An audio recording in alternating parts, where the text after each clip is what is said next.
mitigate these disasters.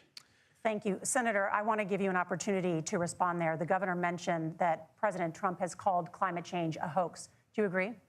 Well, look, what the president has said is that if the Democrats, in particular Kamala Harris and her leadership, if they really believe that climate change is serious, what they would be doing is more manufacturing and more energy production in the United States of America, and that's not what they're doing. So clearly, Kamala Harris herself doesn't believe her own rhetoric on this. If she did, she would actually agree with Donald Trump's energy policies. Now, something Governor Walz said I think is important to touch upon, because when we talk about clean energy, I think that's a slogan that often the Democrats will use here. And I'm talking, of course, about the Democratic leadership. And the real issue is that if you're spending hundreds of millions or even billions of dollars of American taxpayer money on solar panels that are made in China, number one, you're going to make the economy dirtier. We should be making more of those solar panels here in the United States of America. Some of them are, Tim, but a lot of them are being made overseas in China, especially the components that go into those solar panels. So if you really want to make the environment cleaner, you've got to invest in more energy production. We haven't built a nuclear facility, I think, one in the past 40 years. Senator. Natural gas, we got to invest more in it. Kamala Harris has done the opposite. That's raised energy prices and also meant that we're doing Senator, worse by the climate. Senator, your time is up. Governor, would you like to respond? Well, look, we're producing more natural gas than we ever have. There's no moratorium on that. We're producing more oil. But the folks know, and like I said again, these are not liberal folks. These are not folks that are Green New Deal folks. These are farmers that have been drought one year, massive flooding the next year. They understand that it makes sense. Look, our #1 export cannot be topsoil from erosion from these massive storms. We saw it in Minnesota this summer. And thinking about how do we respond to that, we're thinking ahead on this. And what Kamala Harris has been able to do in Minnesota, we're starting to weatherproof some of these things. The infrastructure law that was passed allows us to think about mitigation in the future. How do we make sure that we're protecting by burying our power lines? How do we make sure that we're protecting lakefronts and things that we're seeing more and more of? But to call it a hoax and to take the oil company executives to Mar-a-Lago, say, give me money for my campaign and I'll let you do whatever you want. We can be smarter about that, and an all-above energy policy is exactly what she's doing, creating those jobs right here. Governor, your time is up. The overwhelming consensus among scientists is that the Earth's climate is warming at an unprecedented rate. Margaret? Thank you, Nora. We're going to turn now to immigration. The crisis at the U.S.-Mexico border consistently ranks as one of the top issues for American voters.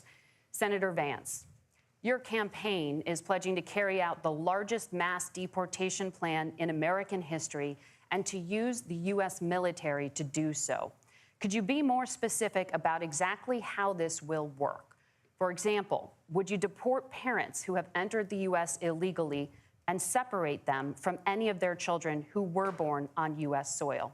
You have 2 minutes. So first of all, Margaret, before we talk about deportations, we have to stop the bleeding. We have a historic immigration crisis because Kamala Harris started and said that she wanted to undo all of Donald Trump's border policies. 94 executive orders suspending deportations, decriminalizing illegal aliens, massively increasing the asylum fraud that exists in our system. That has opened the floodgates. And what it's meant is that a lot of fentanyl is coming into our country. I have a mother who struggled with opioid addiction and has gotten clean.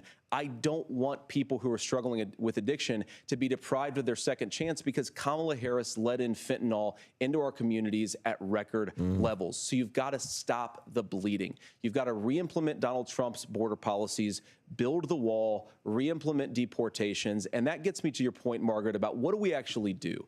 So we've got 25 million illegal aliens who are here in the country. What do we do with them? I think the first thing that we do is we start with the criminal migrants. About 1 million of those people have committed some form of crime in addition to crossing the border illegally. I think you start with deportations on those folks. And then I think you make it harder for illegal aliens to undercut the wages of American workers. A lot of people will go home if they can't work for less than minimum wage in our own country. And by the way, that'll be really good for our workers who just want to earn a fair wage for doing a good day's work. And the final point, Margaret, is you ask about family separation. Right now in this country, Margaret, we have 320,000 children that the Department of Homeland Security has effectively lost. Some of them have been sex trafficked. Some of them hopefully are at homes with their families. Some of them have been used as drug trafficking mules. The real family separation policy in this country is unfortunately Kamala Harris's wide open southern border. And I'd ask my fellow Americans to remember, when she came into office, she said she was going to do this. Real leadership would be saying, you know what, I screwed up. We're going to go back to Donald Trump's border policies. I wish that she would do that. It would be good for all of us. Governor, oh, look at it. He got to take a deep any breath. Specific allegations, including that the vice president is, quote, letting in fentanyl and using kids as drug mules, among other things regarding children. The drug mule is not true, but I will say about this, about the fentanyl, because this is a crisis of this, the opioid crisis. And the good news on this is the last 12 months saw the largest decrease in opioid deaths in our nation's history. 30% decrease in Ohio, but there's still more work to do. But let's go back to this on still immigration. more work Kamala to Harris do. was the Attorney General of the largest state and a border state in California. She's the only person in this race who prosecuted transnational gangs for human trafficking and drug interventions. But look, we all want to solve this. Most of us want to solve this, and that is the United States Congress. That's the Border Patrol agents. That's the Chamber of Commerce. That's most Americans out here. That's why we had the fairest and the toughest bill on immigration that this nation's seen. It was crafted by a conservative senator from Oklahoma, my man James eyes. Lankford. I know him. He's super conservative, but he's a man of principle, wants to get it done. Democrats and Republicans worked on this piece of legislation. He looked The Border nervous Patrol as heck. said, this is what we need in here. These are the experts. And the Chamber of Commerce and the Wall Street Journal said, pass this thing. Kamala Harris helped get there. 1,500 new border agents. It sounds like she Protection for repeating her drugs. speech, Kamala Harris. DOJ money to speed up these Same talking the points, adjudications man. on this, just what America wants. But as soon as I was getting ready to pass and actually tackle this, Donald Trump said no, told them to vote against it because it gives him a campaign issue. It gives him to, what would Donald Trump talk about if we actually did some of these things? And they need to be done by the legislature. You can't just do this through the executive branch. How Donald Trump doing when Donald Trump not in office? Donald Trump had 4 years. He had 4 years to do this. And he promised you, America, how easy it would be.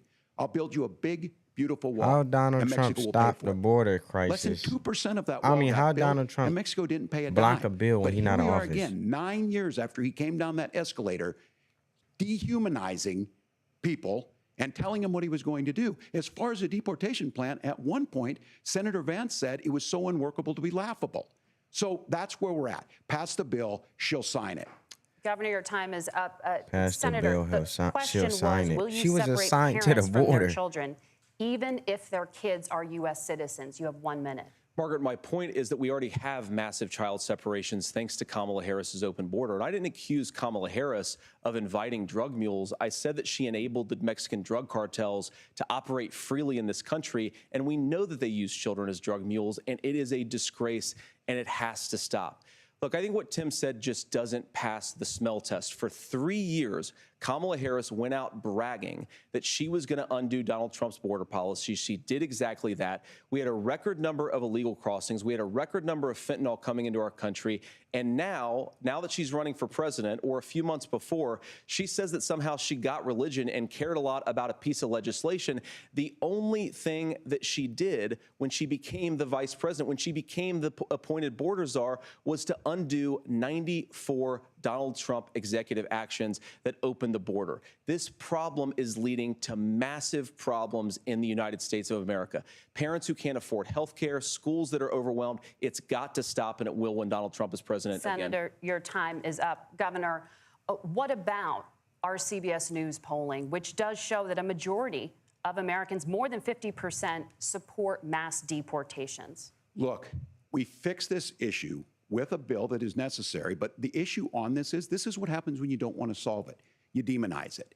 And we saw this. And Senator Vance, and it surprises me on this, talking about and saying, I will create stories to bring attention to this.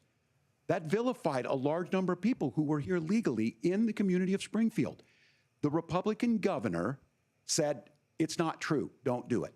There's consequences for this. There's consequences. We could come together. Senator Lankford did it. We could come together and solve this if we didn't let Donald Trump continue to make it an issue. And the consequences in Springfield were the governor had to send state law enforcement to escort kindergartners to school. I believe Senator Vance wants to solve this, but by standing with Donald Trump and not working together to find a solution, it becomes a talking point. And when it becomes a talking point like this, we dehumanize and villainize other human beings. Tim, Governor, your time is up. Senator, I'll give you 1 minute, but let me just ask you the question first.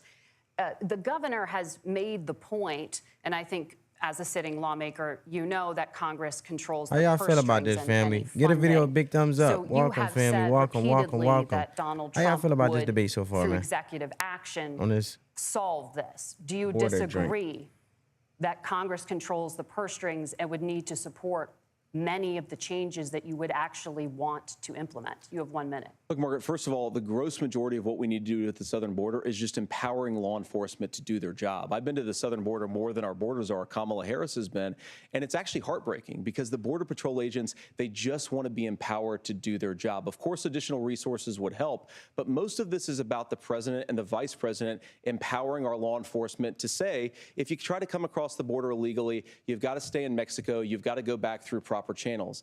Now, Governor Walz brought up the community of Springfield, and he's very worried about the things that I've said in Springfield. Look, in Springfield, Ohio, and in communities all across this country, you've got schools that are overwhelmed. You've got hospitals that are overwhelmed. You have got housing that is totally unaffordable because we brought in millions of illegal immigrants to compete with Americans for scarce homes. The people that I'm most worried about in Springfield, Ohio, are the American citizens who have had their lives destroyed by Kamala Harris's open border. It is a disgrace, Tim. And I actually think, I agree with you. I think you want to solve this problem, but I don't think that Kamala Harris does. Senator, your time is up. Governor, you have 1 minute. Look at his eyes, bro. Well, it is law enforcement that asked for the bill. Oh, he glitching. They helped craft it. They're the ones that supported it. That's because they know we need to do this. Look, this issue of continuing to bring this up, of not dealing with it, of blaming migrants Why I for look like everything. my guy Tim Walz? On housing, Tim we could talk a little Tim bit about turning Wall red. Street speculators buying up housing and making them less affordable.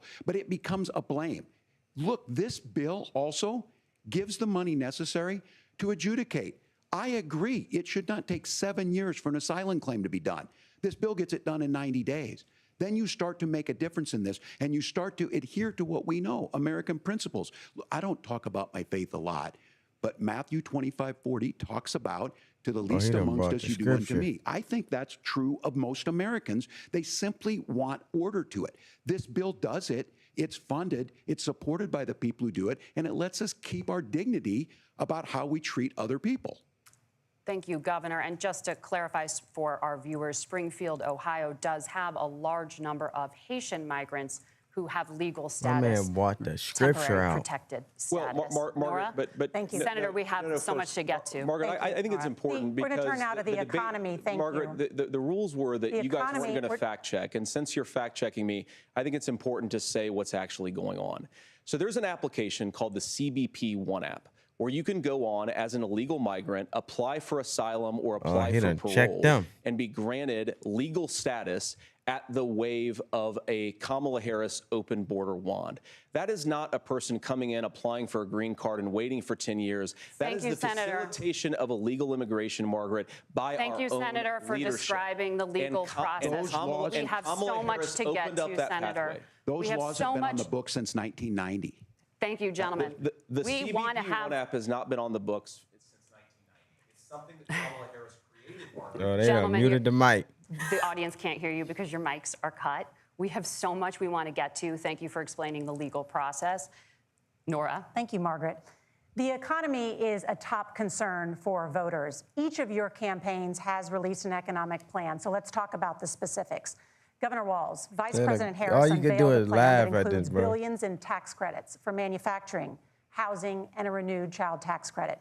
The Wharton School says your proposals will increase the nation's deficit by $1.2 trillion. I think JD opened up a can of worms. Ballooning the deficit? Governor, I'll give you 2 minutes. Yeah, thank you. And Kamala Harris and I do believe in the middle class because that's where we come from. We both grew up in that. We understand. So those of you out there listening tonight, you're hearing a lot of stuff back and forth, and it's good. It's healthy. That's what this is supposed to happen. You should be listening. How's this going to impact me? The bold forward plan that Kamala Harris put out there is talking about this housing issue. The one thing is there's 3 million new houses proposed under this plan with down payment assistance on the front end to get you in a house. A house is much more than just an asset to be traded somewhere. It's foundational to where you're at. And then making sure that the things you buy every day, whether they be prescription drugs or other things, that there's fairness in that. Look, the $35 insulin is a good thing, but it costs $5 to make insulin. They were charging $800 before this law went into effect. As far as the housing goes, I've seen it in Minnesota. 12% more houses in Minneapolis, prices went down on rent 4%. It's working.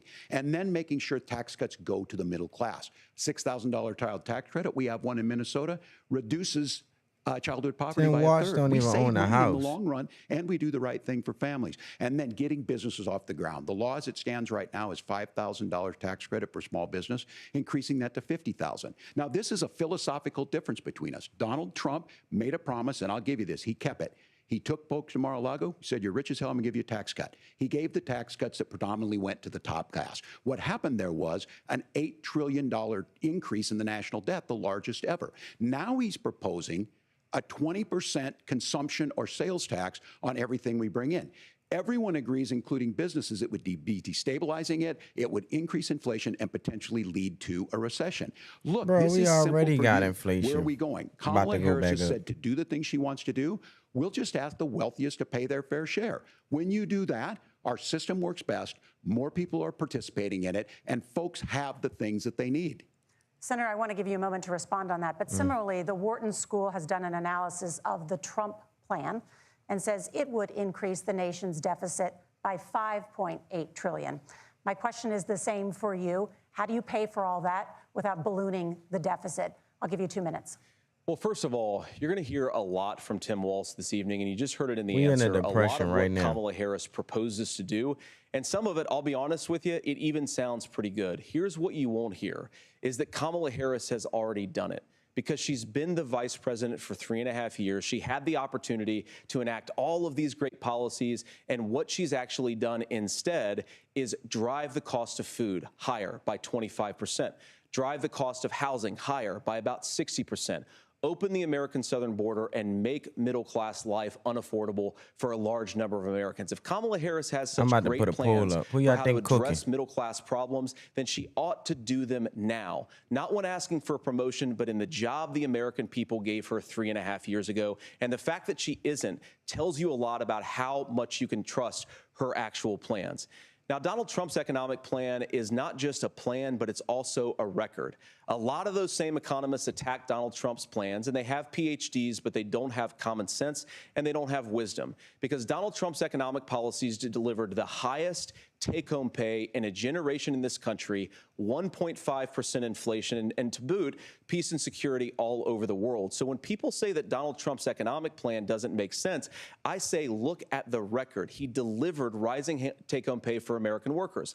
Now, Tim admirably admits that they want to undo the Trump tax cuts. But if you look at what was so different about Donald Trump's tax cuts, even from previous Republican tax cut plans, is that a lot of those resources went to giving more take-home pay to middle class and working class Americans. It was passed in 2017, and you saw an American economic boom unlike we've seen in a generation in this country. That is a record that I'm proud to run on, and we're going to get back to that common sense wisdom so that you can afford to live the American dream again. I know a lot of you are struggling. I know a lot of you are worried about paying the bills. It's going to stop when Donald Trump brings that common sense to this country. Governor, do you want to respond to that? What has Kamala Harris done for the middle class? Yeah, well, Kamala Harris's day one was Donald Trump's failure on COVID that led to the collapse of our economy. Oh, my goodness. We were already before COVID in a manufacturing recession. I knew he was going to say that. 10 million people out of work, largest percentage since the Great Depression. Y'all don't want to do the 9 million shutdown. jobs closed on that. That was day one. Whether it was the Infrastructure Act or other things we moved. Now, you made a question about experts, said this.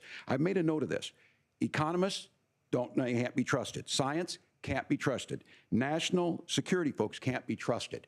Look, if you're going to be president, you don't have all the answers. Donald Trump believes he does. My pro tip of the day is this. If you need heart surgery, listen to the people at the Mayo Clinic in Rochester, Minnesota, not Donald Trump. And the same thing goes with this. And I ask you out there, teachers, nurses, truck drivers, or whatever, how is it fair that you're paying your taxes every year and Donald Trump hasn't paid any federal tax in the last 15 years? And the last year as president. That's what's wrong with the system. There's a way around it, and he's bragged about that. We're just asking for fairness in it, and that's all you want.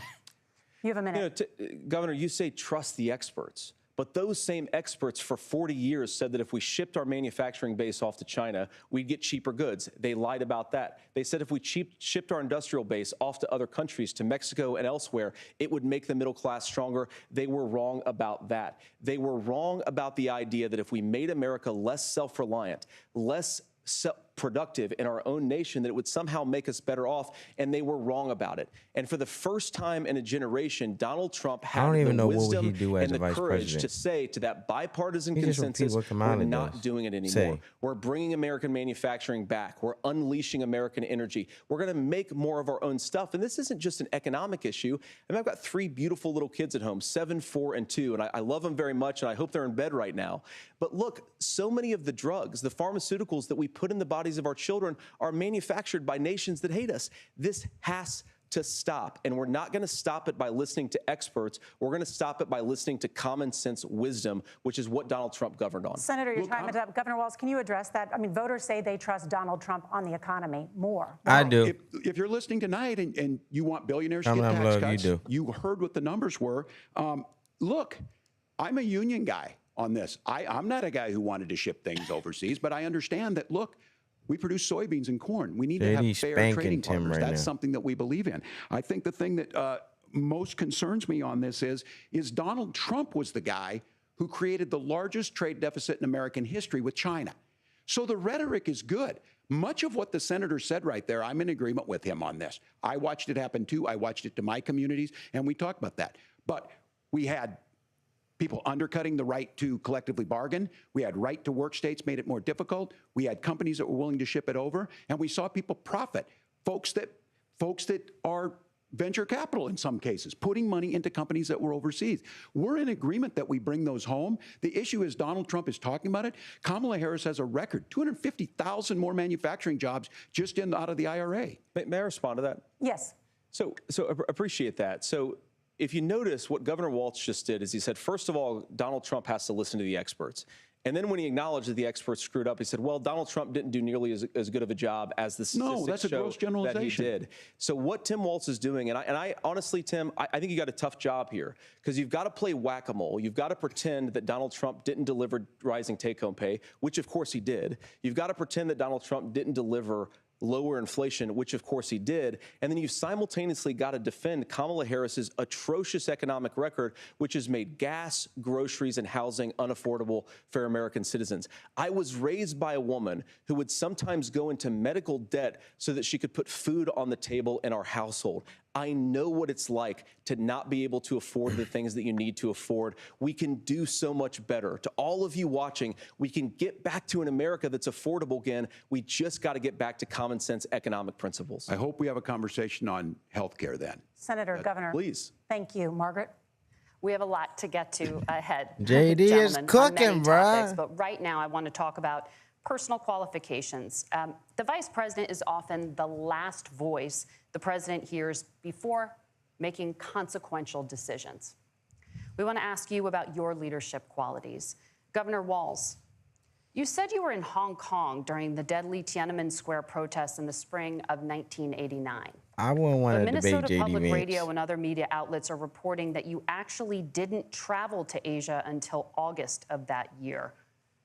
Can you explain that discrepancy? Yeah, well, and to the folks out there who didn't get at the top of this, look, I grew up in small rural Nebraska, town of 400, town that you rode your bike with your buddies till the streetlights come on, and I'm proud of that service. I joined the National Guard at 17, worked on family farms, and then I used the GI Bill to become a teacher, passionate about it, a young teacher. My first year out, I got the opportunity in the summer of '89 to travel to China.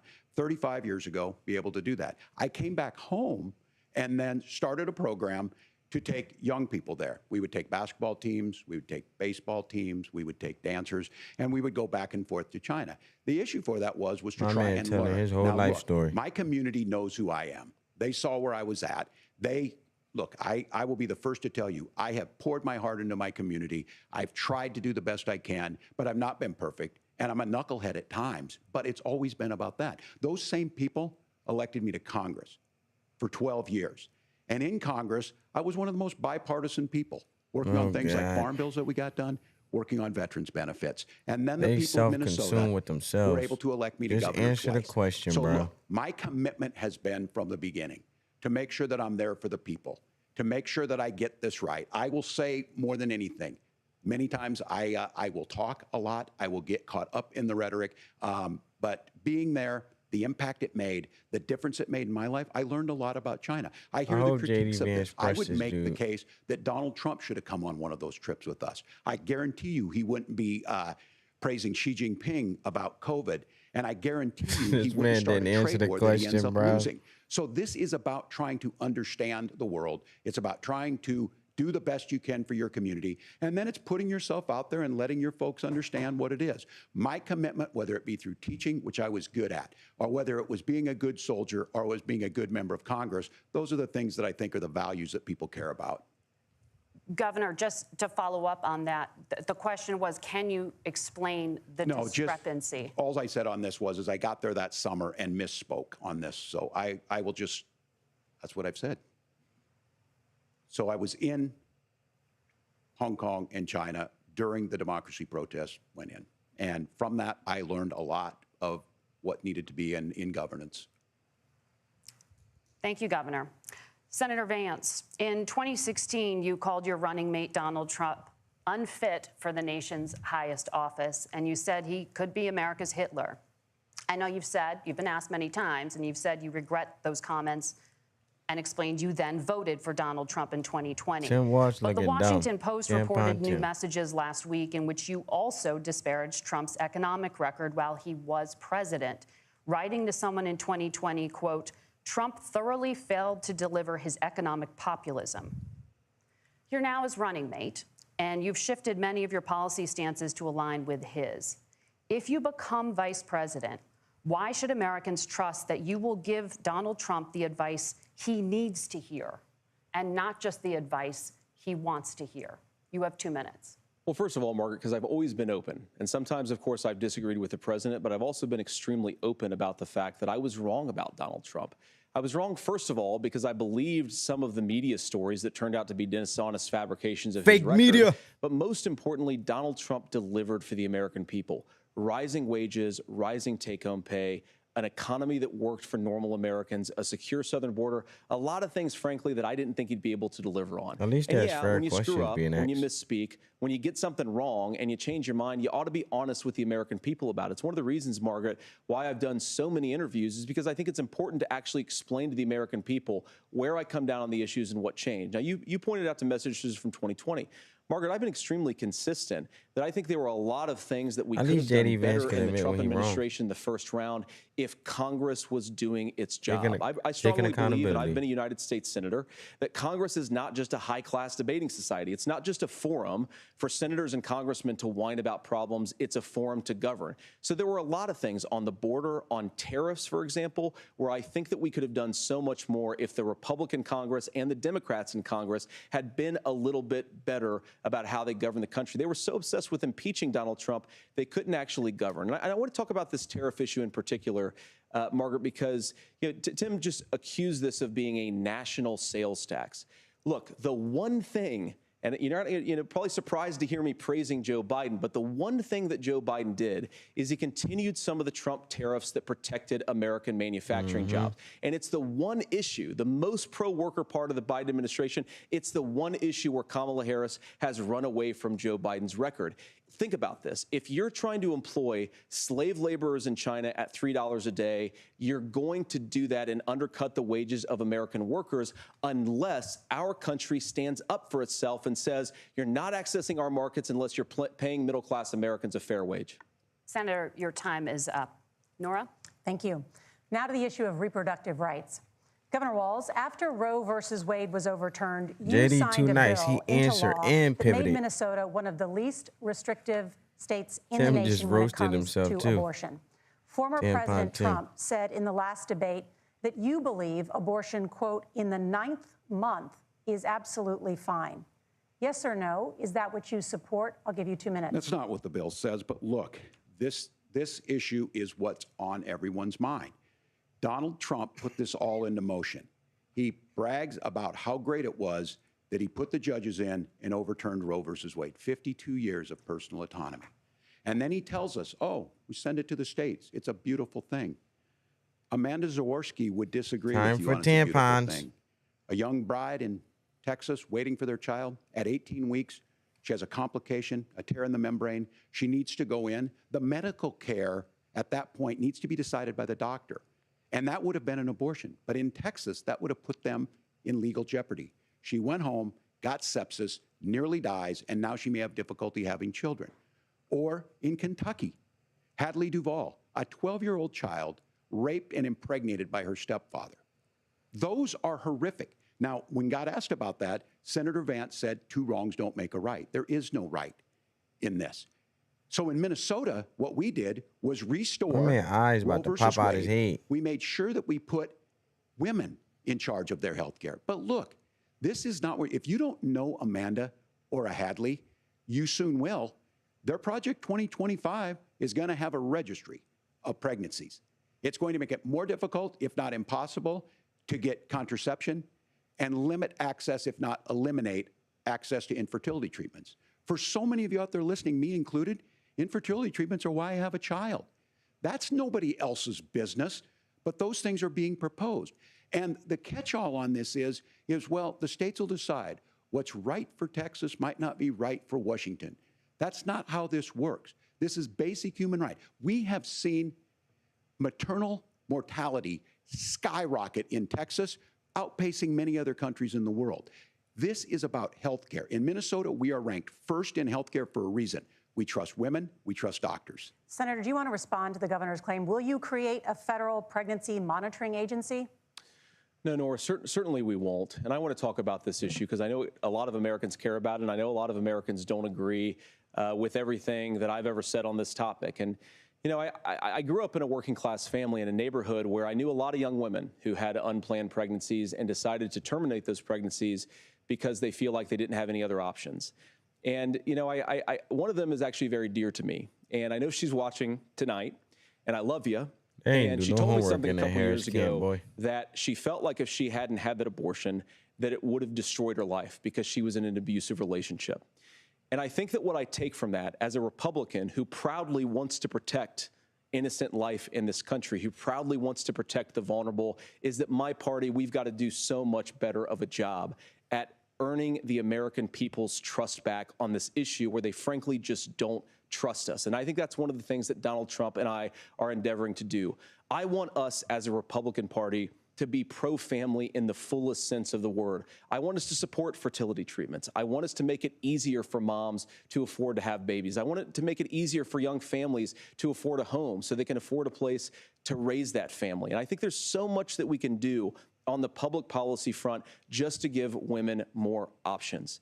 Now, of course, Donald Trump has been very clear that on the abortion policy specifically, that we have a big country and it's diverse. And California has a different viewpoint on this than Georgia. Georgia has a different viewpoint from Arizona. And the proper way to handle this, as messy as democracy sometimes is to let voters make these decisions, let the individual states make their abortion policy. And I think that's what makes the most sense in a very big, a very diverse, and let's be honest, sometimes a very, very messy and divided country. Governor, would you like to respond and also answer the question about restrictions? Yeah, well, the question got asked and Donald Trump made the accusation that wasn't true about Minnesota. Well, let me tell you about this idea that there's diverse states. There's a young woman named Amber Thurman. She happened to be in Georgia, a restrictive state. Because of that, she had to travel a long distance to North Carolina. Tampon Tim is nervous because he never really talks much. Amber Thurman died. He babysits Kamala. In that journey back and forth. The fact of the matter is, how can we as a nation say that your life and your rights, as basic as the right to control your own body, is determined on geography? There's a very real chance had Amber Thurman lived in Minnesota, she would be alive today. That's why the restoration of Roe versus Wade. When you listen to Vice President Harris talk about this subject and you hear me talk about it, you hear us talking exactly the same. Donald Trump is trying to figure out how to get the political right of this. I agree with a lot of what Senator Vance said about what's happening. His running mate, though, does not, and that's the problem. Governor, your time is up. Senator, let me ask you about that. He mentioned, it was, I think, referring to a national ban. In the past, you have supported a federal ban on abortion after 15 weeks. In fact, you said if someone can't support legislation like that, quote, you are making the United States the most barbaric pro-abortion regime anywhere in the entire world. My question is, why have you changed your position? Well, Nora, first of all, I never supported a national ban. I did when I was running for Senate in 2022 talk about setting some minimum national standard. For example, we have a partial birth abortion ban in place in this country at the federal level. I don't think anybody's trying to get rid of that, or at least I hope not, though I know that Democrats have taken a very radical pro-abortion stance. But Nora, you know, one of the things that changed is in the state of Ohio, we had a referendum in 2023, and the people of Ohio voted overwhelmingly, by the way, against my position. And I think that what I learned from that, Nora, is that we've got to do a better job at winning back people's trust. So many young women would love to have families. So many young women also see an unplanned pregnancy as something that's going to destroy their livelihood, destroy their education, destroy their relationships. And we have got to earn people's trust back. And that's why Donald Trump and I are committed to pursuing pro-family policies, making childcare more accessible, making fertility treatments more accessible, because we've got to do a better job at that. And that's what real leadership is. Governor, your response. I'm going to respond on the pro-abortion piece of that. No, we're not. We're pro-women. We're pro-freedom to make your own choice. We know what the implications are to not be that. Women having miscarriages, women not getting the care, physicians feeling like they may be prosecuted for providing that care. And as far as making sure that we're educating our children and giving them options, Minnesota's a state with one of the lowest teen pregnancy rates. We understand that too. We know that the options need to be available, and we make that true. We also make it, we're a top 3 state for the best place to raise children. But these two things to try and say that we're pro-children, but we don't like this, or you guys are pro-abortion, that's not the case at all. We are pro-freedoms for women to make their choices, and we're going, and Kamala Harris is making the case, to make options for children more affordable, a $6,000 child tax credit, but we're not going to base that on the backs of making someone like Amber Thurman drive 600 miles to try and get health care. Senator? May I respond to that? First of all, Governor, I agree with you. Amber Thurman should still be alive, and there are a lot of people who should still be alive, and I certainly wish that she was. And maybe you're free to disagree with me on this and explain this to me, but as I read the Minnesota law that you signed into law, the statute that you signed into law, it says that a doctor who presides over an abortion where the baby survives, the doctor is under no obligation to provide life-saving care to a baby who survives a botched late-term abortion. That is, I think, whether you're pro-choice or pro-abortion, that is fundamentally barbaric. And that's why I use that word, Nora, is because some of what we've seen, do you want to force Catholic hospitals to perform abortions against their will? Because Kamala Harris has supported suing Catholic nuns to violate their freedom of conscience. We can be a big and diverse country where we respect people's freedom of conscience and make the country more pro-baby and pro-family. But please. Yes, Governor, please respond. Look, this is one where there's always something there. This is a very simple proposition.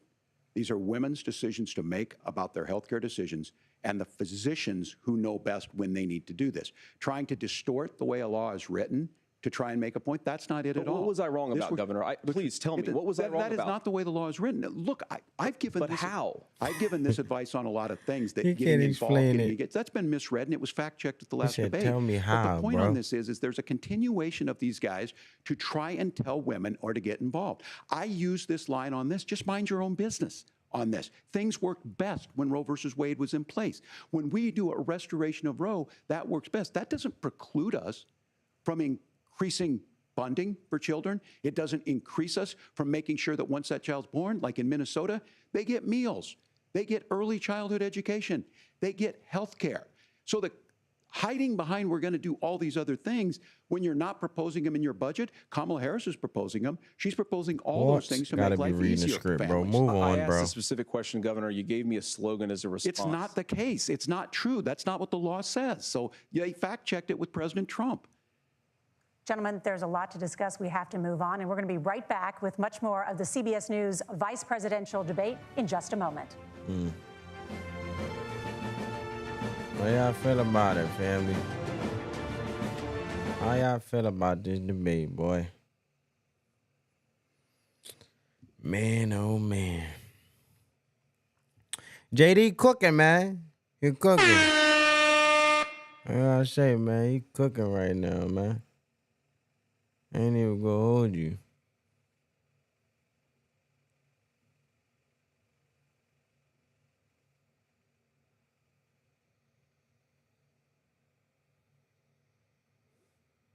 Man, oh man.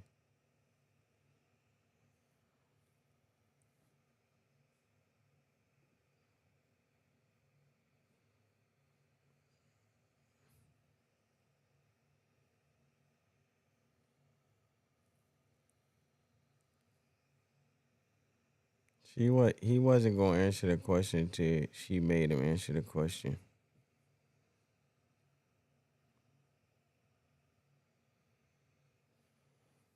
See, JD Vance took accountability when she gave him the chance to answer his question. But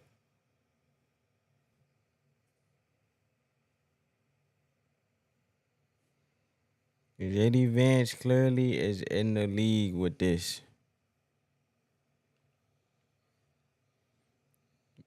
Man.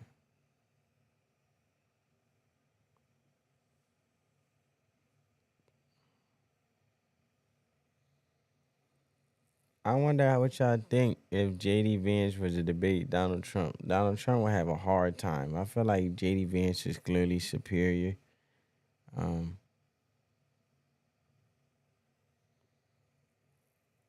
Tim Walz all the way up to the point where she pressed him, he did phenomenal.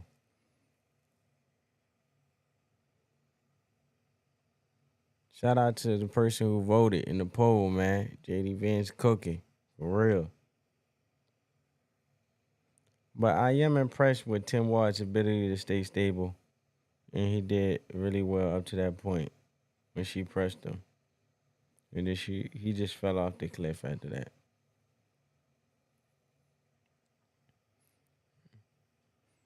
If they press Tim Walz and they able to get him all script, he was gonna fumble. And that's what Tampon Tim did. He fumbled. But he did phenomenal up to when he got pressed. But you know, brain farts happen, bro. That's all I can say.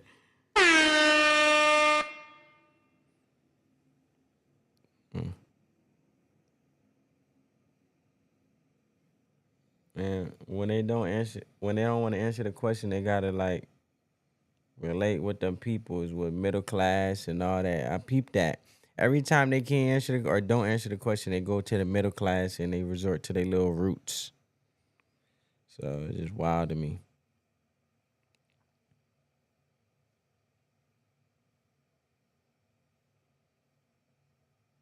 JD Vance, somebody. So JD Vance has 67% right now in the poll that I posted. And Tampon 10, 33%. So JD Vance is in the league, man. Get his live stream a big thumbs up and help crush that YouTube algorithm. How y'all feel, family? How y'all feel? We on a little break, but I feel like this been a very good debate. You know, I feel like the vice president debate is always a pretty good, way better debate. It was way better than the Biden versus Trump and Kamala versus Trump debate. So JD could talk though, man.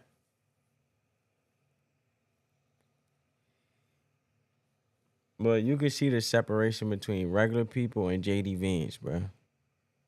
And this debate is definitely going to be studied long term. But let's get to it. Welcome back to the CBS News Vice Presidential Debate. We want to turn now to America's gun violence epidemic. The leading cause of death for children and teens in America is by firearms. Senator Vance, you oppose most gun legislation that Democrats claim would curb gun violence. You oppose red flag gun laws and legislation to ban certain semi-automatic rifles, including AR-15s. So let me ask you, earlier this year, for the first time, the parents of a school shooter were convicted of involuntary manslaughter and sentenced to 10 years in prison. Do you think holding parents responsible could curb mass shootings? I'll give you 2 minutes. Yeah, well, Nora, on that particular case, I don't know the full details, but I certainly trust local law enforcement and local authorities to make those decisions. I think in some cases the answer is going to be yes, and in some cases the answer is going to be no. And the details really matter here, of course. For example, if a kid steals a gun, that's going to be different than if a parent hands over a gun knowing that their kid is potentially dangerous. But look, I want to just sort of speak as a father of 3 beautiful little kids, and our oldest is now in 2nd grade.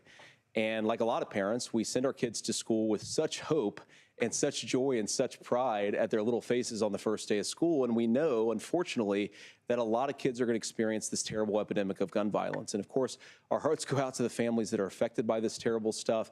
And we do have to do better. And I think that Governor Walz and I actually probably agree that we need to do better on this. The question is just, how do we actually do it? Now, here's something that really bothers me and worries me about this epidemic of violence. The gross majority, close to 90% in some of the statistics I've seen, of the gun violence in this country is committed with illegally obtained firearms. And while we're on that topic, we know that thanks to Kamala Harris's open border, we've seen a massive influx in the number of illegal guns run by the Mexican drug cartels. So that number, the amount of illegal guns in our country is higher today than it was 3.5 years ago. But what do we do about the schools? What do we do to protect our kids? And I think the answer is, and I say this not loving the answer, because I don't want my kids to go to school in a school that feels unsafe or where there are visible signs of security. But I unfortunately think that we have to increase security in our schools. We have to make the doors lock better. We have to make the doors stronger. It's gonna be like a we've jail. got to make the windows stronger. And of course, we've got to increase school resource officers, because the idea that we can magically wave a wand and take guns out of the hands of bad guys, it just doesn't fit with recent experience. So we've got to make our schools safer. And I think we've got to have some common sense bipartisan solutions for how to do that. Governor, you have 2 minutes. Well, I think all the parents watching tonight, this is your biggest nightmare. Look, I got a 17-year-old, and he witnessed a shooting at a community center. I got a playing 4-year-old. volleyball. Those things don't leave you. As a member of Congress, I Autistic sat son. in my office surrounded by dozens of the sleep Sandy right Hook now. parents. You And they sleep were in his looking bed. at my 7-year-old picture on the wall. Their 7-year-old were dead. And they were asking us to do something. And look, I'm a hunter. I own firearms. The vice president is. We understand that the Second Amendment is there, but our first responsibility is to our kids to figure this out. In Minnesota, we've enacted enhanced red flag laws, enhanced background checks, and we can start to get data. But here's the problem. If we really want to solve this, we've got folks that won't allow research to be even done on gun violence. And this idea that we should just live with it, and here's what I do think, that this is a good start to the conversation. I 100% believe that Senator Vance hates it when these kids, it's abhorrent and it breaks your heart. I agree with that. But that's not far enough when we know there are things that worked. I've spent time in Finland and seen some Finnish schools. They don't have this happen, even though they have a high gun ownership rate in the country. There are reasonable things that we can do to make a difference. It's not infringing on your Second Amendment. And the idea to have some of these weapons out there, it just doesn't make any sense. Kamala Harris, as an attorney general, worked on this issue. She knows that it's there. No one's trying to scaremonger and say we're taking your guns, but I ask all of you out there, do you want your schools hardened to look like a fort? Is that what we have to go? When we know there's countries around the world that their children aren't practicing these types of drills. They're being kids. We owe it to them to get a fix. These are things that shouldn't be that difficult. What's the fix? You can still keep your firearms, and we can make a difference. We have to. If you're listening tonight, this breaks your heart. Senator. Tim, first of all, I didn't know that your 17-year-old witnessed a shooting, and I'm sorry about that, and I hope that he's doing okay. Christ have mercy. It is awful. And I appreciate what Tim said actually about Finland, because I do think it illustrates some of the, frankly, weird differences between our own country's gun violence problem and Finland. Is okay, first of all, we have way higher rates of mental health abuse or mental health substance abuse. We have way higher rates of depression, way higher rates of anxiety. We unfortunately have a mental health crisis in this country that I really do think that we need to get to the root causes of, because I don't think it's the whole reason why we have such a bad gun violence problem, but I do think it's a big piece of it. Another driver of the gun violence epidemic, especially that affecting our kids, it doesn't earn as many headlines, but is the terrible gun violence problem in a lot of our big cities. And this is why we have to empower law enforcement to arrest the bad guys, put them away, and take gun offenders off the streets. I think there's a whole host of things that we can do here. That's gonna be but I a do lot think at of our work. schools, we've got to talk about more security. Senator, it's thank gonna you. be Governor, you overpopulated previously with the opposed an assault cartels. weapons ban, but only later in your political career did you change your position. Why? Yeah, I sat in that office with those Sandy Hook parents. I've become friends with school shooters. I've seen it. Look, the NRA, I was an NRA guy for a long time. They used to teach gun safety. I'm of an age where my shotgun was in my car so I could pheasant hunt after football practice. That's not where we live today. And several things I want to mention on this is talking about cities and where it's at. The number one, where the most firearm deaths happen in Minnesota are rural suicides. And we have an epidemic of children getting guns and shooting themselves. And so we have, and we should look at all of the issues. Making sure folks have health care and all that, but I want to be very careful. This idea of stigmatizing mental health, just because you have a mental health issue doesn't mean you're violent. And I think what we end up doing is we start looking for a scapegoat. Sometimes it just is the guns. It's just the guns, and there are things that you can do about it. Sound like but I do think that Tim this is became one, friends with and I think school this is a healthy shooters, from what I conversation. heard. I think there's a capacity to find solutions on this that work, protect Second Amendment, protect our children. That's our priority. Gentlemen, thank you. Margaret? Thank you, Nora. Let's turn now to the top contributor to inflation, the high cost of housing and rent. There's a shortage of more than 4 million homes in the United States, and that contributes to the high housing prices. Governor Walz, the Harris campaign promises a $25,000 down payment assistance for first-time home buyers and a $10,000 tax credit. They also promise to build 3 million new homes. Where are you building these homes, and won't handing out that kind of money just drive up prices higher? No, it's not handing out. We have, first, let me say this issue of housing, and I think those of you listening on this, the problem we've had is that we've got a lot of folks that see housing as another commodity. It can be bought up, it can be shifted, it can be moved around. Those are not folks living in those houses. Those of you listening tonight, that house is a big deal. I bought and owned one house in my life. My mom still lives in the house where I was. And when I think of a house, I'm thinking of Christmas services after midnight mass where you go with your family. We need to make it more affordable. And one of the things, as I said, this program that the Vice President is pushing forward and bringing a new way of approaching this is something we're doing in Minnesota from that lead. We in the state invested in making sure our housing was the biggest investment that we'd ever made in housing. It starts to make it easier. We cut some of the red tape. Local folks, look, we can't do it at the federal level, but local folks make it easier to build those homes. And then that down payment assistance. I can tell all of you out there, one of the, certainly for me, using the GI Bill was one thing, but a veteran's home loan, the big thing about a veteran's home loan is you don't have to pay the down payment. Those are things that make it there. Now, look, you're going to pay it back, and you're going to pay your mortgage. Those are things that we know in the long run, the appreciated value, the generational wealth that's created from it. And I will give Minneapolis an example. Minneapolis is the one city where we've seen the lowest inflation rates. We've seen a 12% increase in stock because we've put some of these things in, and we're implementing a state program to make sure we give some of that down payment assistance. We get it back from people because here's what we know. People with stable housing end up with stable jobs. People with stable housing have their kids able to get to school. All of those things in the long run end up saving our money. And that's the thing that I think we should be able to find some common ground in, but we can't blame immigrants for the only reason. That's not the case that's happening in many cities. The fact of the matter is that we don't have enough naturally affordable housing, but we can make sure that the government's there to help kickstart it, create that base.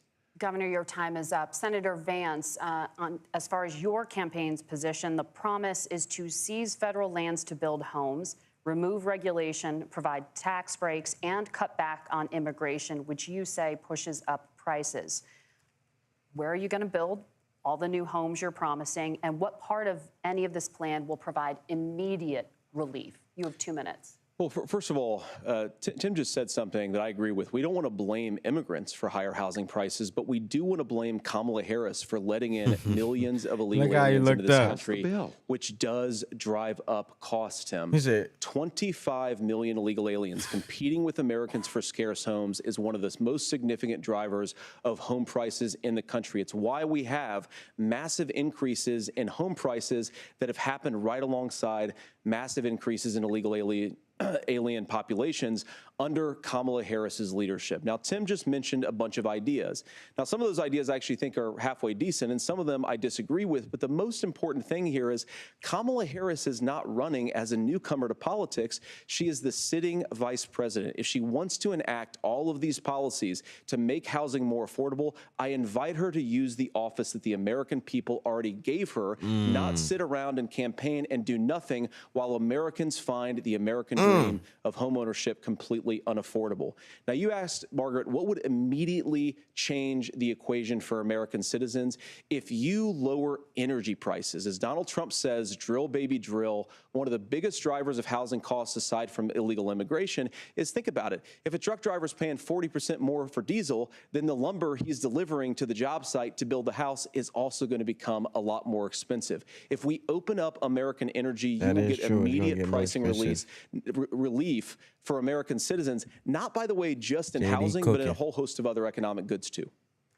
Senator Vance, you still have 23 seconds there. Do you want to answer? Can I have it? Where, Governor, we will get to you in a moment. But, Senator, where are you going to seize the federal lands? Can you clarify? Well, what Donald Trump has said is we have a lot of federal lands that aren't being used for anything. They're not being used for national parks. They're not being used, and they could be places where we build a lot of housing. And I do think that we should be opening up building in this country. We have a lot of land that could be used. We have a lot of Americans that need homes. We should be kicking out illegal immigrants who are competing for those homes, and we should be building more homes for the American citizens who deserve to be here. Senator, your time is up. Governor, I do want to let you respond to the allegation that the vice president is letting in Well, of course, that's not true. And again, you have the facts. I guess we agreed not to fact check. I'll check it. That, look, crossings are down compared to when Donald Trump left office. But it's, again, blaming and not trying to find the solution. I was going to ask, though, on this question, are we going to drill and build houses in the same federal land? And I think when people hear federal lands, these are really important pieces of land. Now, Minnesota doesn't have a lot of federal lands. I know in the western part of the countries we do. There's not a lot of federal lands in and around Minneapolis, for example. So the issue is I don't understand the federal lands issue unless we see this, and I worry about this as someone who cares deeply about our national parks and our federal lands. Look, Minnesota, we protect these things. We've got about 20% of the world's fresh water. These lands protect. They're there for a reason. They belong to all of us. But again, this is when you view housing and you view these things as commodities. Like, there's a chance to make money here. Let's take this federal land and let's sell it to people for that. I think there's better ways to do this. We've seen it in Minnesota. We're able to refurbish some of these houses. We're able to make some investments. That gets people in. And I'm still on the fact on this. Economists, Senator Vance, you said you don't like the economists. Which economists are saying that it is immigrants that's adding to the cost? Governor, your time is up. But Senator, on that point, I'd like for you to clarify. There are many contributing factors to high housing costs. Tampon Tim look crazy, bro. He looked like he know he on the wrong side. Problem. Well, there's a Federal Reserve study that we're happy to share after the debate. We'll put it up on social media, actually, that really drills down on the connection between increased levels of migration, especially illegal immigration, and higher housing prices. Now, of course, Margaret, that's not the entire driver of higher housing prices. It's also the regulatory regime of Kamala Harris. Look, we are a country of builders. We're a country of doers. We're a country of explorers. But we increasingly have a federal administration that makes it harder to develop our resources, makes it harder to build things, and wants to throw people in jail for not doing everything exactly as Kamala Harris says they have to do. And what that means is that you have a lot of people who would love to build homes who aren't able to build homes. I actually agree with Tim Walz. We should get out of this idea of housing as a commodity. But the thing that has most turned housing into a commodity is giving it away to millions upon millions of people who have no legal right to be here. What are the federal regulations? I deal with this as a governor. You can very quickly reply. I'm sorry. Watch his tweaking. I get this as a governor, and I don't necessarily disagree with that in some cases, many of those are local. Many of them are state. I don't know which ones are federal, but I think whenever we talk regulations, people think they can get rid of them. I think you want to be able to get out of your house in a fire. I think you want to make sure that it's fireproof and those types of things. So which are the regulations? Because the vice president's not responsible for those. Congress writes those. Governor, thank you. Gentlemen, we have a lot to get to. You're passionate about the housing crisis, I can tell. But Nora? Thank you. One of the top problems facing Americans is the high cost of health care. Senator Vance, at the last presidential debate, They former capped President Trump insulin. was Watch this. asked about replacing the Affordable Care Act. In response, he said, "I have concepts of a plan." Since then, Senator, you've talked about changing how chronically ill Americans get health insurance. Can you explain how that would work? And can you guarantee that Americans with pre-existing conditions won't pay more? I'll give you 2 minutes. Well, of course, we're going to cover Americans with pre-existing conditions. In fact, a lot of my family members have gotten health care. I believe, members of my family actually got private health insurance, at least for the first time, switched off of Medicaid onto private insurance for the first time under Donald Trump's leadership. And I think that, a lot of people have criticized this concepts of a plan remark. It's very simple common sense. I think as Tim Walz knows from 12 years in Congress, you're not going to propose a 900-page bill standing on a debate stage. It would bore everybody to tears, and it wouldn't actually mean anything because part of this is the give and take of bipartisan negotiation. Now, when Donald Trump was actually president, and again, he has a record to be proud of, prescription drugs fell in 2018 for the first time in a very long time. Under Kamala Harris's leadership, prescription drugs are up about 7%. Under Donald Trump's entire 4 years, they were up about 1.5%. Barber, not he to get off introduced topic. Pricing Sharp, transparency. boy. Think about healthcare. You go into a hospital, you try to buy something, and nobody knows what it actually costs. That price transparency will actually give American consumers a little bit more choice and will also drive down costs. And we talked about, the reinsurance regulations is what I was talking about. Look, Donald Trump has said that if we allow states to experiment a little bit on how to cover both the chronically ill but the non-chronically ill, it's not just a plan. He actually implemented some of these regulations when he was president of the United States. And I think you can make a really good argument that it salvaged Obamacare, which was doing disastrously until Donald Trump came along.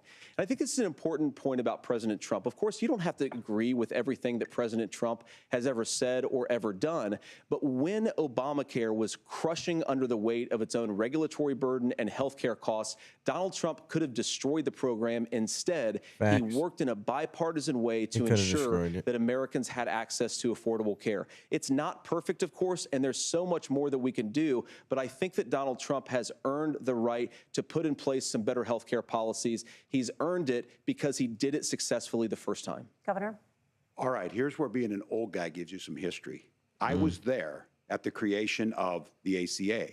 And the reason it was so important is I come from a major healthcare state, home of the Mayo Clinic, home to Medical Alley, 3M, Medtronic, all of those. We understand healthcare. It's why we're ranked first on affordability and accessibility and quality of healthcare.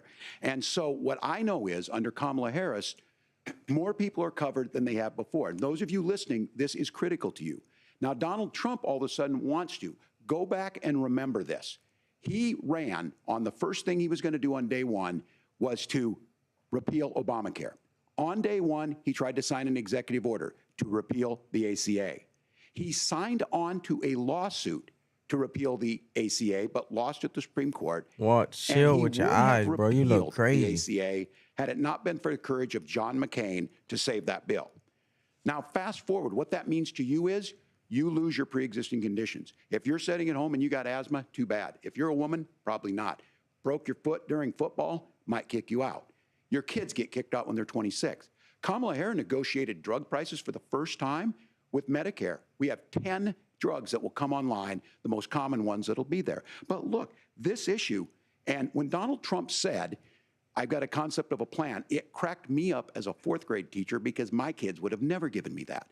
But what Senator Vance just explained might be worse than a concept because what he explained is pre-Obamacare. And I'll make this as simple as possible because I have done this for a long time. I don't know if what they call they're him saying Tampon is, Chin if or you're Crimson healthy, Chin. why should you be paying more?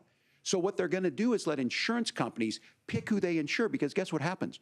You pay your premium, it's not much. They figure they're not going to have to pay out to you. But those of you a little older, gray, got cancer, you're going to get kicked out of it. That's why the system didn't work. Kamala Harris will protect and enhance the ACA. Governor, thank you. Senator, you have not yet explained how you would protect people with pre-existing conditions or laid out that plan. Well, look, we currently have laws and regulations in place right now that protect people with pre-existing conditions. We want to keep those regulations in place, but we also want to make the health insurance marketplace function a little bit better.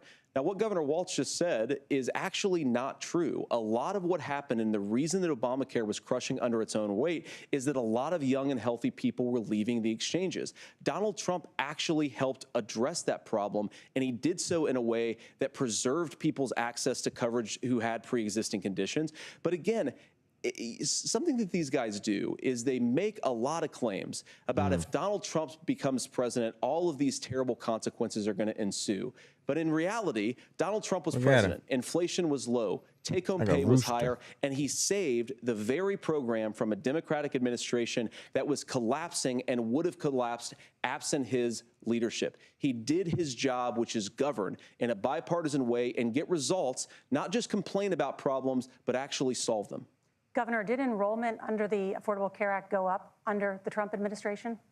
It's higher now that we've seen it go up. Look, people are using it. The system works. And the question about this of young people or whatever, that's the individual mandate piece of this. And Republicans fought tooth and nail saying, well, Americans should be free to do this. Well, then what happens is— So you think the individual mandate's a good idea? You shrink. I think the idea of making sure the risk pool is broad enough to cover everyone, that's the only way insurance works. When it doesn't, it collapses. You are asking pre-ACA where we get people out. Look, people know that they need to be on health care. People expect it to be there. And when we are able to make it, and we are making it this way, when we incentivize people to be in the market, when we help people who might not be able to afford it get there, and we make sure then when you get sick and old, it's there for you. Because I heard people say, well, I don't want to buy into Medicare or whatever. Good luck buying health care once you get past 70. So look, the ACA works. We can continue to do better. Kamala Harris did that. The way she made everything better was negotiating those 10 drugs on Medicare for the first time in American history. Thank you. Margaret? Can I address that? I apologize. We're out of time. We have a number of subjects to discuss. Margaret? Let's talk about families in America. There is a child care crisis in this country, and the United States is one of the very few developed countries in the world without a national paid leave program for new parents. Governor Walz, you said that if Democrats win both the White House and Congress, this is a day one priority for you. How long should employers be required to pay workers while they are home taking care of their newborns? You have 2 minutes. Yeah, well, that's negotiable, and that's what Congress worked. But here's what the deal is. Americans sitting out there right now, you may work for a big company. Look, we're home in Minnesota to some of the largest Fortune 500 companies. Kamala Harris knows that in California. Those companies provide paid family and medical leave. One is, I think they're moral and they think it's a good thing, but it also keeps their employees healthy. We in Minnesota passed a paid family and medical leave. You have a child, and I had to go back to work 5 days after my kids were born. This allows you to stay home a certain amount of time. What we know is that gets the child off to a better start, the family works better, we stay in their employers, we get more consistency in that. So Kamala Harris has made it a priority. We implemented it in Minnesota, and we see growth. That's how you become a pro-business state. But the negotiations on it, and here's the issue, those big companies are able to offer it. Those of you out there who don't have it, just imagine what happens if you get cancer or your child gets sick. We know what happens. You end up staying home. In some places, that means no paycheck because you've got no protection on that. This is the case of an economy that Donald Trump has set for the wealthiest amongst us. Goodness. He's willing to give those tax breaks to the wealthiest. He's willing to say, bust those unions up, do whatever. What we're saying is the economy works best when it works for all of us. And so a paid family medical leave program, and I will tell you, go to the families or go to the businesses and ask them. As far as childcare on this, you have to take it at both the supply and the demand side. You can't expect the most important people in our lives to take either our children or our parents to get paid the least amount of money. And we have to make it easier for folks to be able to get into that business and then to make sure that folks are able to pay for that. We were able to do it in Minnesota, and I'm still telling you this. We were listed as the best state. We're still in crisis on this. A federal program of paid family and medical leave and help with this will enhance our workforce, enhance our families, and make it easier to have the children that you want. Governor, your time is up. Senator, do you support a national paid leave program? And if so, for how long should employers be mandated to pay their employees while they are home taking care of their newborn? You have 2 minutes. Yeah, well, first of all, Margaret, a number of my Republican colleagues and some Democrats, too, have worked on this issue. And I think there is a bipartisan solution here because a lot of us care about this issue. I mean, look, I speak from this very personally because I'm married to a beautiful woman who is an incredible mother to our 3 beautiful kids, but is also a very, very brilliant corporate litigator. And I'm so proud of her. But being a working mom, even for somebody with all of the advantages of my wife, is extraordinarily difficult. And it's not just difficult from a policy perspective. She actually had access to paid family leave because she worked for a bigger company. But the cultural pressure on young families and especially young women, I think makes it really hard for people to choose the family model they want. A lot of young women would like to go back to work immediately. Some would like to spend a little time home with the kids. Some would like to spend longer at home with the kids. We should have a family care model that makes choice possible. And I think this is a very important substantive difference between Donald Trump and Kamala Harris's approach. I mean, look, if you look at the federal programs that we have that support paid family leave right now, the Community Development Block Grant, and there's another block grant program that spends a lot of money from the federal government. These programs only go to one kind of childcare model. Let's say you'd like your church maybe to help you out with childcare. Maybe you live in a rural area or an urban area and you'd like to get together with families in your neighborhood to provide childcare in the way that makes the most sense. You don't get access to any of these federal monies. We want to promote choice in how we deliver family care and how we promote childcare because, look, it is unacceptable. And, you know, of course, Tim and I have been on the campaign trail a lot the past 7 or 8 weeks. And one of the biggest complaints I hear from young families is people who feel like they don't have options, like they're choosing between going to work or taking care for their kids. That is an incredible burden to put on American families. We're the only country that does it. I think we could do a heck of a lot better. Senator, thank you. You have also said, Senator Vance, many things about the American family. The Federal Reserve says parents will spend nearly as much on child care as they do on housing each month. So I want to get your thoughts on this. President Trump recently said, as much as child care is talked about as being expensive, it's relatively speaking not very expensive compared to the kinds of numbers we'll be taking in. Is President Trump committed to the $5,000 per child tax credit that you have described? You have 1 minute. Well, what President Trump said, Margaret, I just want to defend my running mate here a little bit, is that we're going to be taking in a lot of money by penalizing companies for shipping jobs overseas and penalizing countries who employ slave laborers and then ship their products back into our country and undercut the wages of American workers. It's the heart of the Donald Trump economic plan. Cut taxes for American workers and American families. Cut taxes for businesses that are hiring and building companies in the United States of America, but penalize companies and countries that are shipping jobs overseas. That's the heart of the economic proposal. Like and Mexico. What President Trump is saying is that when we bring in this additional revenue with higher economic growth, we're going to be able to provide paid family leave, child care options that are viable and workable for a lot of American families. Can you clarify how that will solve the child care shortage? Well, because as Tim said, a lot of the child care shortage is we just don't have enough resources going into the multiple people who could be providing family care options. And we're going to have to, unfortunately, look, we're going to have to spend more money. We're going to have to induce more people to want to provide child care options for American families, because the reason it's so expensive right now is because you've got way too few people providing this very essential service. Thank you, Senator. Governor Walz, your ticket also has some child care tax credit proposals. Do you think Congress will agree to the $6,000 credit for newborns and $3,000 credit for children over the age of 6, as your campaign has promised? Is that realistic? Well, if these members of Congress are listening to anybody, I can tell you, and this is the biggest issue. Everybody listening tonight knows. I mean, I'm sure they were shocked to hear it's not that expensive. And let's be clear, whether it's $5,000 or $6,000, that plays you about 3 or 4 months. Let's be clear of where we're at on this. It's because we got out of an imbalance on this. We thought we were going to get by not paying people. I don't think Senator Vance and I are that far apart. I'm not opposed to what he's talking about on options. We've done scholarships types of things. I think we need to be open to making the case. But the issue here is, the question you asked is, you're not going to pay for it with these tariffs. That's just adding another $4,000 on the family and taking less. So not only do they not get the money to pay for that, they're $4,000 in the hole. That's Wharton School. That's his alma mater. And so I think the issue here is Those members of Congress, I can't believe they're not. When I go to businesses, sure, they'll talk about taxes sometime, but they will lead with childcare and they will lead with housing, because we know the problem is, especially in a state like Minnesota, we need more workers because our economy's growing, but we need the workforce. Governor, thank you. We need to move on. Nora? Let's talk about the state of democracy, the top issue for Americans after the economy and inflation. After the 2020 election, President Trump's campaign and others filed 62 lawsuits contesting the results. Judges, including those appointed by President Trump and other Republican presidents, looked at the evidence and said there was no widespread fraud. The governors of every state in the nation, Republicans and Democrats, certified the 2020 election results and sent a legal slate of electors to Congress. You have said you would not have certified the last presidential election and would have asked the states to submit alternative electors. That has been called unconstitutional and illegal.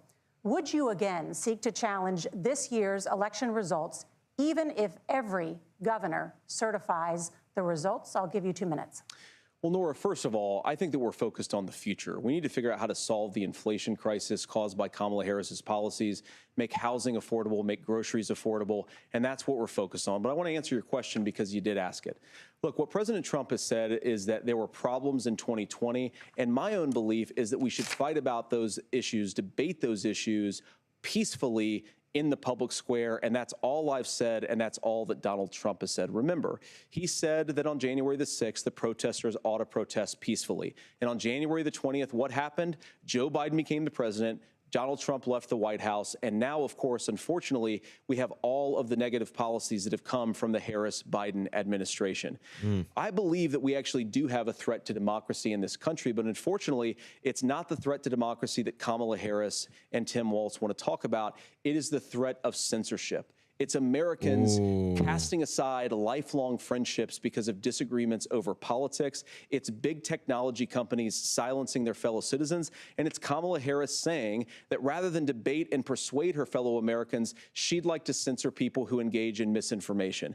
I think that is a much bigger threat to democracy than anything that we've seen in this country in the last 4 years, in the last 40 years. Now, I'm really proud, especially given that I was raised by two lifelong blue-collar Democrats, to have the endorsement of Bobby Kennedy Jr. and Tulsi Gabbard, lifelong leaders in the Democratic coalition. And of course, they don't agree with me and Donald Trump on every issue. We don't have to agree on every issue, but we're united behind a basic American First Amendment principle that we ought to debate our differences. We ought to argue about them. We ought to try to persuade our fellow Americans. Kamala Harris is engaged in censorship at an industrial scale. She did it during COVID. She's done it over a number of other issues. And that, to me, is a much bigger threat to democracy than what Donald Trump said when he said that protesters should peacefully protest on January the 6th. Governor? Well, I've enjoyed tonight's debate, and I think there was a lot of commonality here. And I'm sympathetic to misspeaking on things, and I think I might have with the senator. Me too, man. There's one though that this one is troubling to me, and I say that because I think we need to tell the story. Donald Trump refused to acknowledge this. And the fact is that I don't think we can be the frog in the pot. There's a lot of people that lost their platforms speaking out about the he jab and lost this stuff like election, that, man. and he said he didn't. 140 police officers were beaten at the Capitol that day, some with the American flag, several later died. And it wasn't just in there. In Minnesota, a group gathered on the state capitol grounds in St. Paul and said, we're marching to the governor's residence and there may be casualties. The only person there was my son and his dog, who was rushed out crying by state police. That issue, and Mike Pence standing there as they were chanting, hang Mike Pence. Mike Pence made the right decision. So, Senator, it was adjudicated over and over and over. I worked with kids long enough to know, and I said as a football coach, sometimes you really want to win, but the democracy is bigger than winning an election. You shake hands, and then you try and do everything you can to help the other side win. That's what was at stake here. Now, the thing I'm most concerned about is the idea that imprisoning your political opponents, already laying the groundwork for people not accepting this. And a president's words matter. A president's words matter.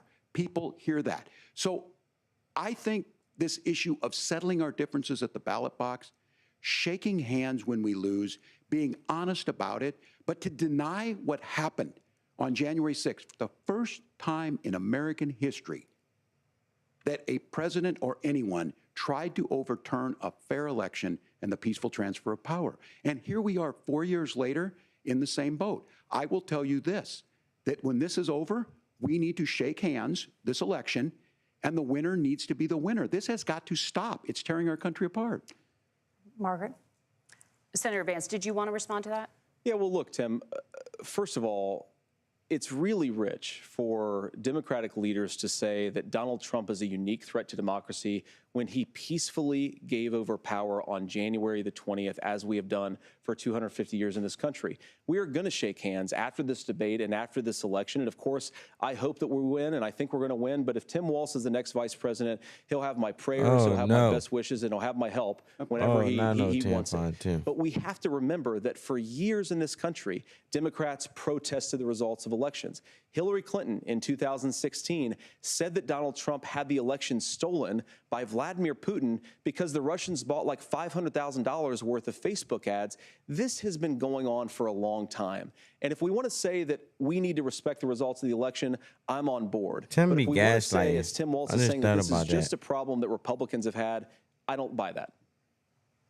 Governor. January 6th was not Facebook ads. And I think a revisionist history on this. Look, I got the porch on strike. Don't understand how we got to this point. But the issue was that happened. Donald Trump can do it. And all of us say there's no place for this. It has massive repercussions. This idea that there's censorship to stop people from threatening to kill someone, threatening to do something, that's not censorship. Censorship is book banning. Mark Zuckerberg We've seen that brought up. Spoke out. I just think for everyone tonight, and I'm going to thank Senator Vance. I think this is the conversation they want to hear. And I think there's a lot of agreement. But this is one that we are miles apart on. This was a threat to our democracy in a way that we had not seen. And it manifested itself because of Donald Trump's inability to say. He is still saying he didn't lose the election. I would just ask that. Did he lose the 2020 election? Tim, I'm focused on the future. Did Kamala Harris censor Americans from speaking their mind in the wake of the 2020 COVID situation? That is a damning non-answer. It's a damning non-answer for you to not talk about censorship. Obviously, Donald Trump and I think that there were problems in 2020. We've talked about it. I'm happy to talk about it further. But you guys attack us for not believing in democracy. The most sacred right under the United States democracy is the First Amendment. You yourself have said there's no First Amendment right to misinformation. Kamala Harris wants to use the power of government and big tech to silence people from speaking their minds. That is a threat to democracy that will long outlive this present political moment. I would like Democrats and Republicans to both reject censorship. Let's persuade one another. Let's argue about ideas, and then let's come together afterwards. You can't yell fire in a crowded theater. That's the test. That's the Supreme Court test. Tim, fire in a crowded theater. You guys wanted to kick people off of Facebook for saying that I said it. The governor does have the floor. Fire in a crowded theater. That is criticizing the policies of the government, which is the right of every American. Senator, the governor does have the floor for 1 minute to respond to you. Yeah. Well, I don't run Facebook. What I do know is I see a candidate out there who refused, and now again, and this I'm pretty shocked by this.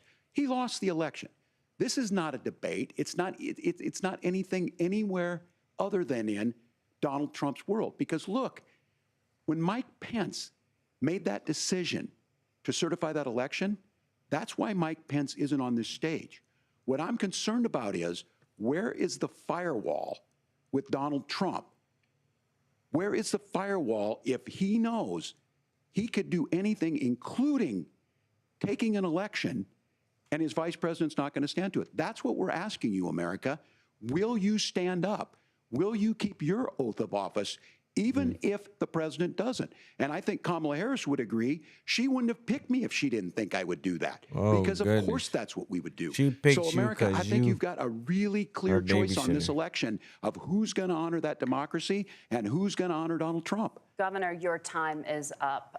Thank you, gentlemen. We will be right back with both of our candidates, the CBS News Vice Presidential Debate. They're going back on break, man. I'm over here waiting for my Chipotle to pull up at the same time. Well, man, oh, man.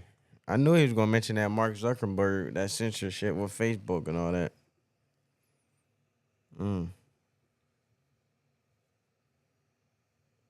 I guess they're going to do final thoughts after this. What's your thoughts, family, pertaining to housing and stuff?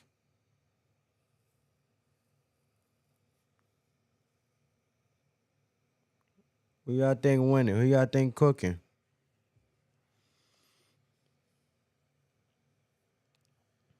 They're going to build houses on these federal land. But it's like federal land on every state, but it's not a lot of it, though. That's the interesting part.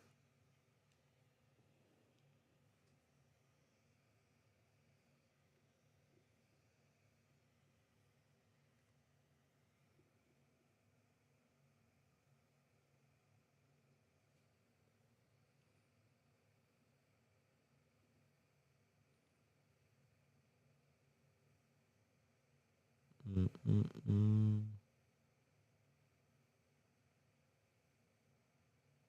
One second, fam. You gotta get my Chipotle, yeah.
Let's go, family. You back in it.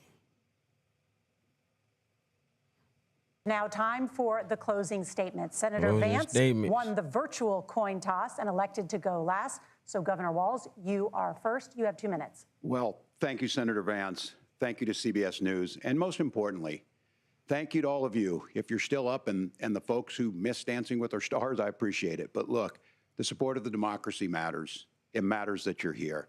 And I'm as surprised as anybody of this coalition that Kamala Harris has built, from Bernie Sanders to Dick Cheney to Taylor Swift, and a whole bunch of folks in between there. And they don't all agree on everything, but they are truly optimistic people. They believe in a positive future of this country and one where our politics can be better than it is. And I have to tell you, that better than it is is the sense of optimism that there can be an opportunity economy that works for everyone, not just to get by, but to get ahead. Nigga. And the idea that freedom really means something. Not the freedom of government to be in your bedroom or exam room, but the freedom for you to make choices about yourself. Now, look, we all know who Donald Trump is. He's told us, and as Maya Angelou said, believe him when he told you that. His first inaugural address talked about American carnage. And then he spent 4 years trying to maybe do that. Senator Vance tonight made it clear he will stand with Donald Trump's agenda. He will continue to push down that road. Excuse me. Kamala Harris gives us a different option. Now, I'll have to tell you, I'm going to be careful about the quotes, but there's one that Senator Vance said that does resonate with me. He said, Donald Trump makes the people I care about afraid. A lot of America feels that way. We don't need to be afraid. Franklin Roosevelt was right. All we have to fear is fear itself. Kamala Harris is bringing us a new way forward. She's bringing us a politics of joy. She's bringing real solutions for the middle class. And she's centering you at the heart of that. Oh, yeah, I think 10 All the while 10 won. asking everyone, join this 60%. movement, make your voices heard. Let's look for a new day where everybody gets that opportunity and everybody gets a chance to thrive. I humbly ask for your vote on November 5th for Kamala Harris.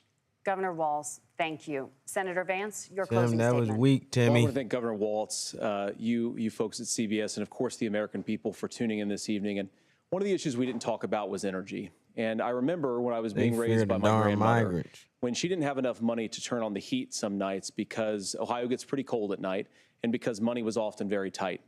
And I believe, as a person who wants to be your next vice president, that we are a rich and prosperous enough country where every American, whether they're rich or poor, ought to be able to turn on their heat in the middle of a cold winter night. That's gotten more difficult thanks to Kamala Harris's energy policies.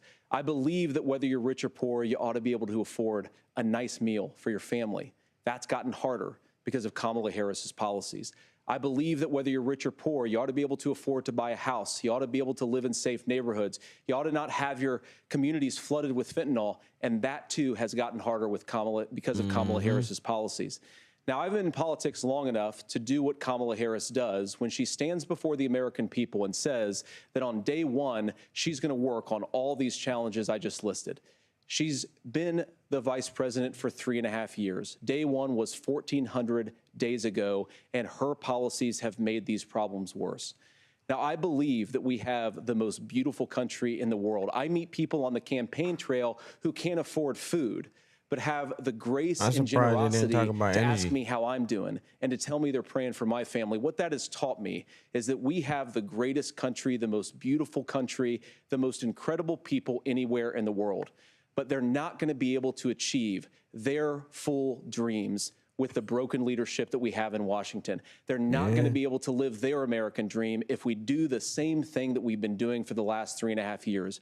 We need change. We need a new direction. We need a president who has already done this once before and did it well. Please vote for Donald Trump. And whether you vote for me or vote for Tim Walz, I just want to say I'm so proud to be doing this, and I'm rooting for you. God bless you, and good night. Senator Vance, thank you. And thank you both for participating in the only vice presidential debate of this election cycle. I'm Margaret Brennan. And I'm Nora O'Donnell. And a reminder, there are just 35 days until Election Day. Please get out and vote. And for all of us here at CBS News, thank you and good night. Well, there you go, folks. There you have it. I do believe that CBS did way better than ABC when it comes to this debate. They want to shake hands like young men, I guess. They said they were going to do that. So, The first and only vice presidential debate. This election is now complete. It was a cordial debate of the kind that people mostly say they want. You notice here the two candidates lingering on the stage. That's quite a difference from the presidential debate, in which it was not even sure that Vice President Harris and Donald Trump would shake hands. It was a debate in which the line, "I appreciate what Tim said about Finland," was one of the many ways in which Senator Vance agreed with the governor. The governor agreed right back. But that's the tone and the kind of President Trump picked a hell of a running mate, man. I think I think I want J.D. Vance to be the damn president. You know what I'm saying? Damn it. Shoot. Got me cussing on scream tonight. I don't do the cursing. Shoot. Hey, man.